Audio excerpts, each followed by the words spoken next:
ঢাকা বিশ্ববিদ্যালয় কেন্দ্রীয় ছাত্র সংসদ ডাকসু নির্বাচনে কার্যনির্বাহী সদস্য পদে বিপুল ভোটে জয় পেয়েছেন ইসলামী ছাত্র শিবির সমর্থিত ঐক্যবদ্ধ শিক্ষার্থী জোটের প্রার্থী সর্বমিত্র চাকমা। তিনি মোট ৮,৯৮৮ ভোট পান। তার ব্যালট নাম্বার ছিল ১৯৭। বুধবার সকাল ৮:৩০টায় সিনেট ভবনে ডাকসুর চিফ রিটার্নিং কর্মকর্তা ড মোহাম্মদ জসিমউদ্দিন আনুষ্ঠানিকভাবে এই ফল ঘোষণা করেন।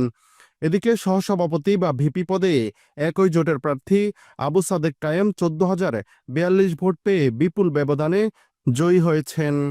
তার নিকটতম প্রতিদ্বন্দ্বী ছাত্রদলের আবিদুল ইসলাম খান পান ৫,৭০৮ ভোট। চূড়ান্ত ফলাফলে দেখা যায় সাধারণ সম্পাদক বা জিএস পদে জয় পেয়েছেন এস ফরহাদ। তিনি ১০,৭৯৪ ভোট পান। নিকটতম প্রতিদ্বন্দ্বী ছাত্রদল সমর্থিত শেখ তানবীর বারী হামিম পান ৫,২৮৩ ভোট এবং বাম সমর্থিত মেঘমোল্লার বসু পান ৪,৯৪৯ ভোট। ডাকসুর ২৮টি পদের পাশাপাশি বিশ্ববিদ্যালয়ের ১৮টি হলে ২৩৪টি পদে ভোট হয়। এদিকে ডাকসু নির্বাচনে বাংলাদেশ ইসলামী ছাত্র শিবির সমর্থিত ঐক্যবদ্ধ শিক্ষার্থী জোটে মুক্তিযুদ্ধ ও গণতান্ত্রিক আন্দোলন সম্পাদক পদে বিজয়ী হলেন ফাতেমা তাসনিম জুমা। জুলাই আন্দোলনের পরিচিত মুখ ফাতেমা পেয়েছেন ১০,৬৩১ ভোট। বুধবার ঢাকা বিশ্ববিদ্যালয় সিনেট ভবনে আনুষ্ঠানিক ফলাফল ঘোষণা করেন নির্বাচন সংশ্লিষ্টরা। চূড়ান্ত ফলাফলে দেখা যায় ভিপি পদে সাদিক কায়েম পেয়েছেন সর্বমোট ১৪,০৪২ ভোট। তার নিকটতম প্রতিদ্বন্দ্বী ছাত্রদল সমর্থিত মোহাম্মদ আবিদুল ইসলাম খান পেয়েছেন ৫,৬৫৮ ভোট। স্বতন্ত্র প্রার্থী উমামা ফাতেমা পেয়েছেন ৩,৩৮৯ ভোট এবং অপর স্বতন্ত্র প্রার্থী শামীম হোসেন পেয়েছেন ৩,৬৮১ ভোট। সাধারণ সম্পাদক বা জিএস পদে ফরহাদ পেয়েছেন ১০,৭৯৪ ভোট।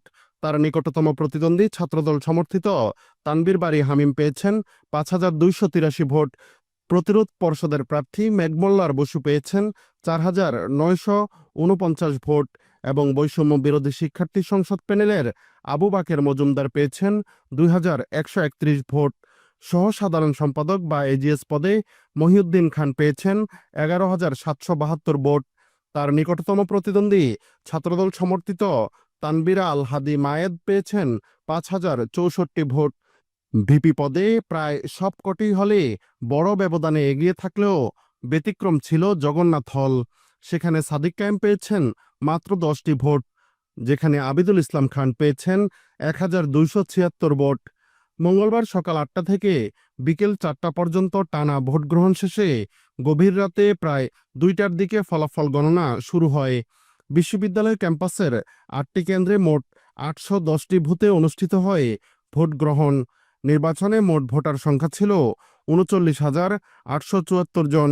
এর মধ্যে ৫টি ছাত্রী হলে ভোটার সংখ্যা ছিল ১৮,৯৫৯ এবং ১৩টি ছাত্র হলে ভোটার সংখ্যা ছিল ২০,৯১৫ জন।